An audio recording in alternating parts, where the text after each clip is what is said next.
We've got the green background because we are chasing money this week. It's championship week, everybody. Welcome to the week 17 wide receiver rankings. Welcome to the Fantasy Football Forge. My name is Steve, and as I said, it's time for the week 17 rankings. On the screen, you are seeing the list of wide receivers that I'm currently not ranking because currently not sure if they're going to be playing this week. So keep that in mind. I'll run through that list. It's Juju Smith-Schuster, Dontavian Wicks, Christian Watson, Jaden Reed, Zay Jones, Cortland Sutton, Marquise Brown, Michael Thomas, Jordan Addison, Jalen Waddle, Jamar Chase, and Keenan Allen. See, that's a quite extensive list. Of course, we will go through my top several tiers, about 46 wide receivers this week. There are more wide receivers ranked up on the website. If you're in deeper leagues or whatnot, you need to see those. That's www.theffforge.com. There's a link down in the description. You can also see the domain there above me. Then, Thursday to tomorrow night, 2 hours prior to kickoff, I will be live for you. Same with Saturday night. Same with Sunday morning prior to kickoff in each of those situations for any start-sit questions that you have, or if you just want to stop by, say hi. I appreciate you all. It's been a fantastic season, so thank you so much for subscribing to the channel, for coming in, watching the videos, liking, and just being genuinely a great community so far. Honestly, you guys have been fantastic. So I love you all, and please do drop a like. Don't forget, that always helps. Any other announcements here, feel free to ask any questions in the comments. I'm usually pretty good about responding to those. You can see, as my projections go, red is good. That's because, you know, these are the projection numbers here, below average to above average kind of range of expectations. White is going to be neutral. Blue is bad. Over here is the matchup gauge. And I think that is going to cover all of that. So we need to recap how I did last week with my DFS decisions that I gave you, picks that I gave you, as well as how I did with my loves and my fades in week 16. How did I do? Well, I gave you a bottom of the barrel, big tournament, long shot kind of guy. Of course, it's pretty much between Darius Slayton and Wan'Dale Robinson here, since I chose one of them, since they were going up against Philadelphia. I thought it matched up a little bit better for Wan'Dale Robinson, potentially, especially for full PPR purposes, but unfortunately that just did not come through. I also said that I would be taking a shot on, obviously, because he's also a love of mine, DJ Moore at 6,900. He finished with 4.8 full PPR fantasy points, so that's obviously not good, and obviously was a bad love of mine, so we got one love down, 2 left to go. And for my contrarian play, I gave you Calvin Ridley at $6,300. Thought he seemed definitely worth a shot, and didn't think many people would be going for him, obviously, since I thought he was a contrarian play. He finished as a top 12 wide receiver on DraftKings, so that's absolutely fantastic. For my loves, once again, DJ Moore did not come through for me there, but Chris Olave was a love of mine, finished 12th on the week, so that worked out well, and Chris Godwin finished 32nd on the week. He had 11 fantasy points. He had like 12 targets yet again. You know, it was there. It didn't come through for you, unfortunately. And for my fades, I gave you Devontae Adams, who finished 116th on the week, so that was obviously a great call there. But then we got Garrett Wilson, who finished 30th on the week. You know, not too bad, probably around where I had both of these guys ranked. Nico Collins also faded, finished 26th on the week, so they were probably a little bit lower than where we had them ranked, so technically, I guess those fades could have worked out for you, might not have, depending on exactly who you started over them if you went with those fades. Now, it's time for the week 16 wide receiver rankings, which, by the way, I feel pretty good about. Them, so that's good.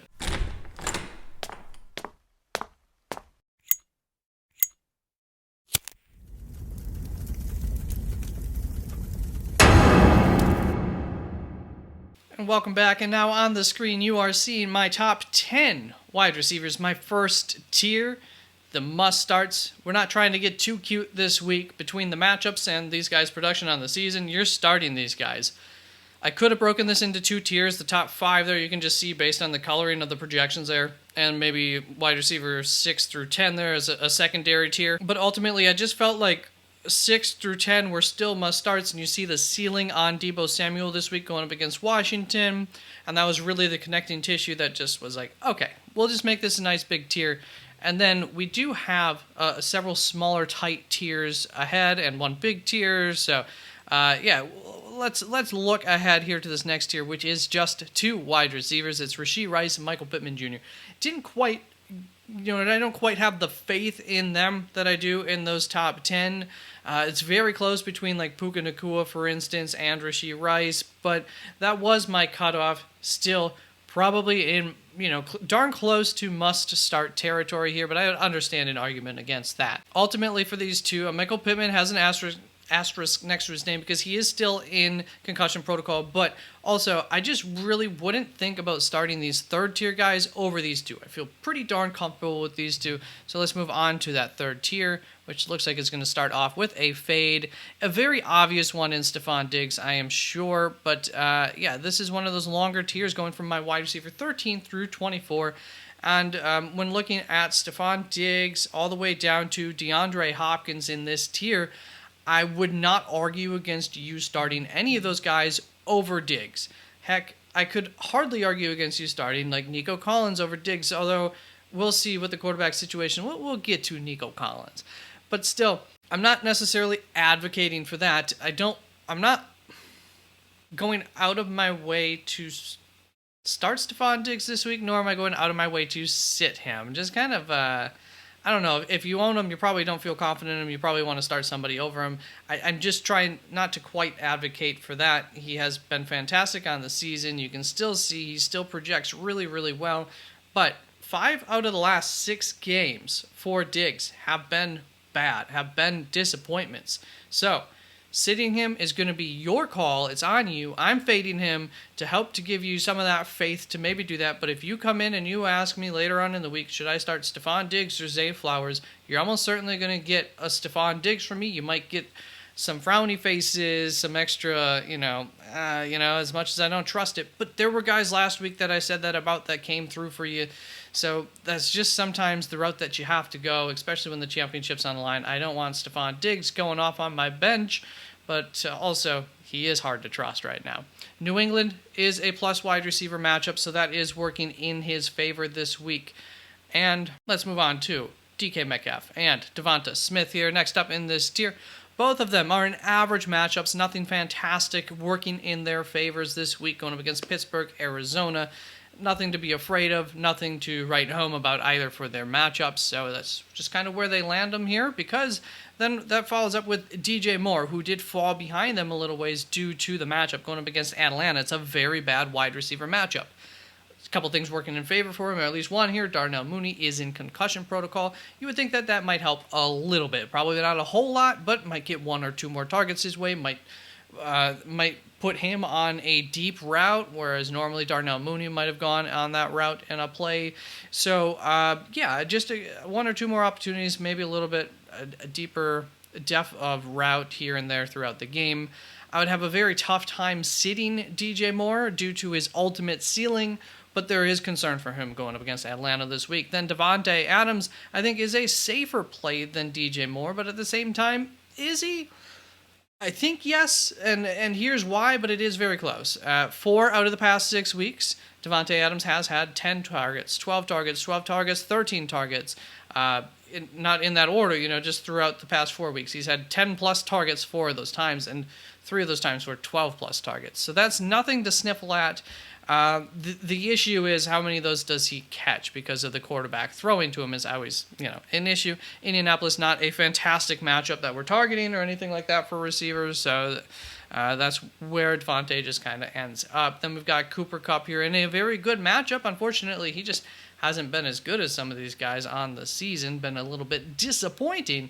Might be an understatement ultimately, but the New York Giants are a great matchup, so he is somebody to feel free to take a shot on this week. But if you're like many people who have Puka and Cooper Kupp, Puka's the guy to go for if you don't want to play both of them. And I don't know.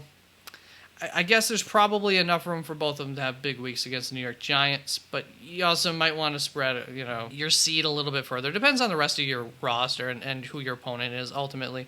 Then for Amari Cooper and Calvin Ridley, we've got them ranked 19th, 20th here for the wide receivers, both of them in bad matchups. Amari Cooper going up against the New York Jets. I think the worst wide receiver matchup on the season. Calvin Ridley going up against Carolina, a very, very bad matchup for wide receivers. Really limits the upside. Teams can run against them. So Where's the optimism here? So first of all, number one wide receivers have actually not done too bad against the New York Jets on the season. They haven't faced a lot of great wide receiver cores throughout the year, so that has probably helped their numbers a little bit.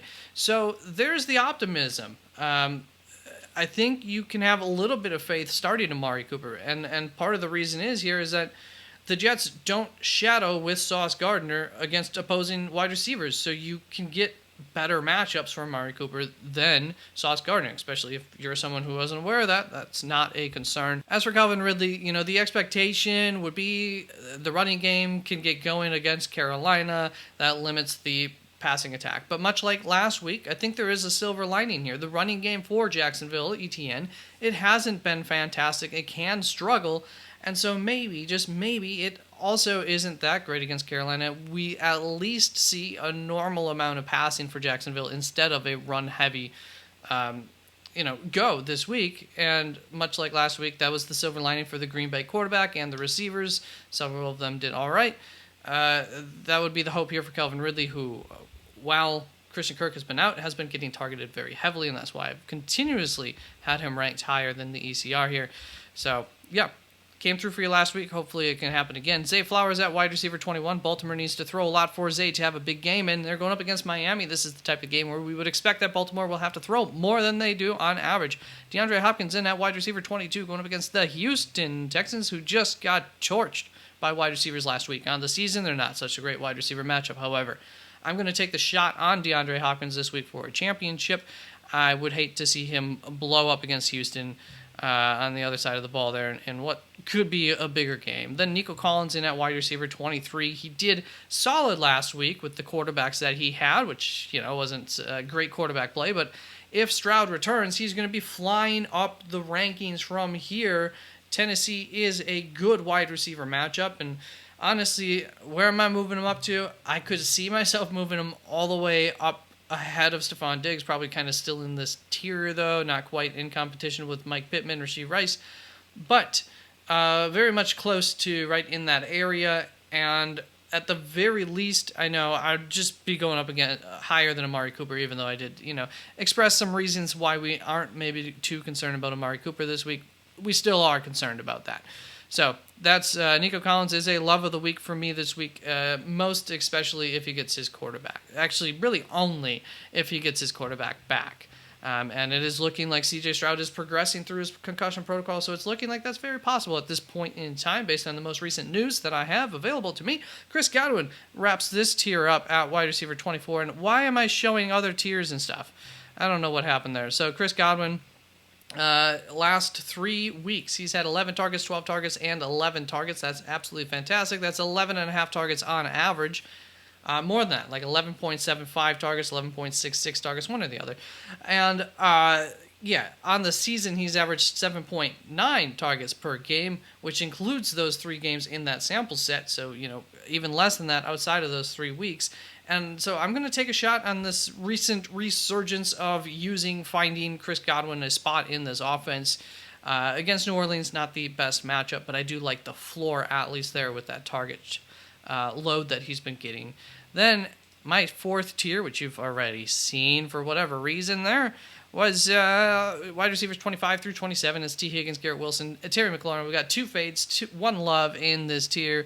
Bob Marley. All right, so T. Higgins, wide receiver 25, going up against Kansas City. That means that he's probably going to be facing L'Jarius Sneed, although I did see L'Jarius Sneed did not practice on Wednesday, so who knows there. If he's out, my tune would change here, but for the time being, I am very concerned about both of these guys in terrible matchups, and for T. Higgins, that's the concern, specifically L'Jarius Sneed. But Jamar Chase returning would help him a lot, because then we would probably see L'Jarius Sneed on Jamar Chase quite a bit. And in that event, T. Higgins would project worse than this. However, I would like him more personally than this. And so those would probably equal out to me having him right here, maybe ahead of Chris Godwin, just for the perceived hopeful ceiling shot compared to Chris Godwin's concern with that matchup. But he would still be ranked roughly the same despite liking him more. you get the idea. My confidence level would go up in him having a big week. Right now, I'm really concerned about him just absolutely having a terrible week and getting shut out, just like we saw with Devontae Adams last week. And we've got Garrett Wilson, wide receiver. I think that, Las Vegas played Kansas City. Going up against the Cleveland Browns. They've been very, very good at shutting down wide receivers. He's still got, Trevor Siemian throwing to him, right? So that's not great. But that's going to bring us to my one love in Terry McLaurin this week. Going up against San Francisco. Teams pass a lot against San Francisco. San Francisco is a plus wide receiver matchup. And we're going to get a new quarterback here, Jacoby, who has been much better at finding Terry McLaurin in small sample size. Terry's the kind of guy that I think could win some people some championships if they have him on their roster, or if in less shallow leagues he's available. I love him this week to potentially have a very big week. Potentially. We'll see. But, it's a tough opponent in San Francisco, but that'll definitely keep them passing throughout the entirety of the game. Let's move on to my fifth tier here, getting towards the end. Oh, boy, ruining things. You know what? There we go. There's the final three tiers. So this tier starts off with George Pickens, goes to Tyler Lockett, Romeo Doubs, Deontay Johnson, Drake London for a little 5-person tier here. And this is kind of the end of where my comfort level starts to wane. We're already got a couple of fades right above here too. But George Pickens, I'm not really trying to chase what happened last week, but at the same time, kind of are here a little bit. Tyler Lockett, it's been who he has been on the season. You can see how his projections work. That's just kind of been him. Not totally trustworthy, but hey, Pittsburgh, not the worst matchup in the world. Romeo Doubs currently is the only Green Bay wide receiver out of 4 that I am ranking. If you recall, there were 3, I believe, on that not ranked list that I read off. And so, if that remains the same, I would expect him to have a large portion of the target share, 10-plus targets in this game against Minnesota, who is a good wide receiver matchup. Then, we got Deontay Johnson, and the difference between George Pickens down to Deontay Johnson is 0-0. I really don't view them a whole lot differently. Once again, just kind of chasing a little bit what we got from George Pickens last week compared to Deontay Johnson. Drake London finishes this tier up, and we want opportunities with Drake. It's kind of the exact opposite, but the same as Zay Flowers. We need lots of passing attempts in order to help our odds here of one of those landing. This is a game here going up against Chicago where teams do pass against Chicago at quite a high rate. They have faced the 6th most pass attempts in the league against them on defense. So that's working in favor of Atlanta passing more for Drake London to see more targets and hopefully, feast upon those.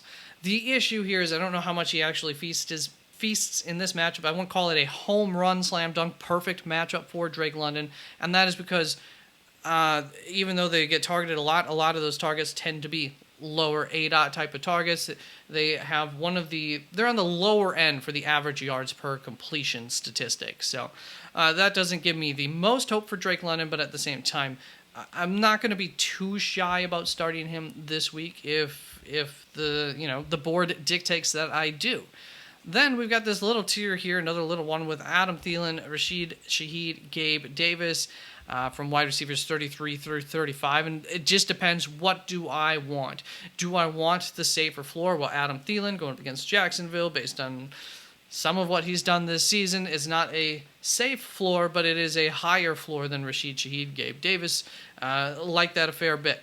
But if we're going for a ceiling shot, then either one of these I would take over Adam Thielen. Rashid Shaheed, Gabe Davis.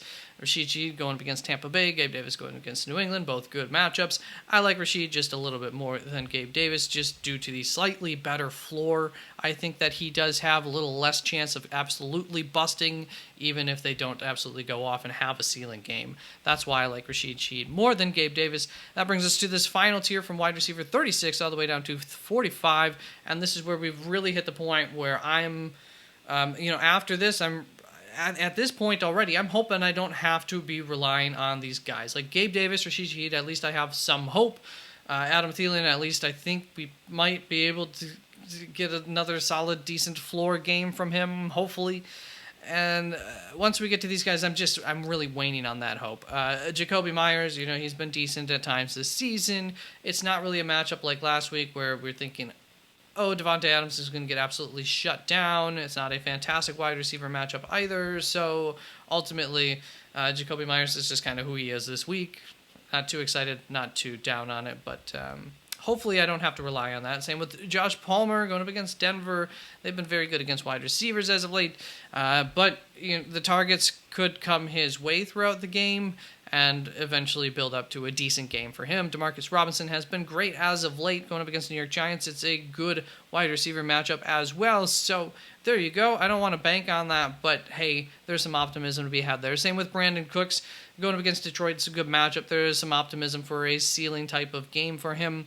Not overly optimistic about it, though. Jerry Jeudy, KJ Osborne, both have optimism. Jerry Jeudy, because Cortland Sutton's in concussion protocol, probably going to be out. And, hey, he's got Jarrett Stidham in that quarterback. I don't know that hurts or helps him at all. It's truly an unknown, but into the unknown. He's going up against the Los Angeles Chargers, so it is a good matchup for him. We should expect him to potentially get more targets. He's let us down too many times. KJ Osborne is the quarterback concerns here. Who is the quarterback? I don't know. Could be Jaren Hall. Could be Nick Mullins. Maybe they're going to go back to, and this would be the least favored of them all for KJ Osborne. Maybe they're going to go back to, the rocket scientist. I just had the name, and then I forgot it. And then I had it. It keeps escaping my mind. But going up against Green Bay, really, really would love to love KJ Osborne this week, and there is optimism for him because of the defense that he's facing with Jordan Addison probably being out. He should get and tight end Hawkinson being out. He's in line to potentially get a fair amount of targets against, once again, a defense who has been Swiss cheese as of late. Curtis Samuel going up against San Francisco, lots of targets, low ADOT. That works perfectly for Curtis Samuel, so good matchup there for him. Noah Brown going up against Tennessee. We've seen it. He can go off, and it's a good matchup. Josh Downs going up against Las Vegas Rams. Los Angeles? What the hell? Las Vegas Raiders. I usually just do LV and then LAR for Raiders, so I got really confused there. Josh Downs, fine play if you have to, I suppose.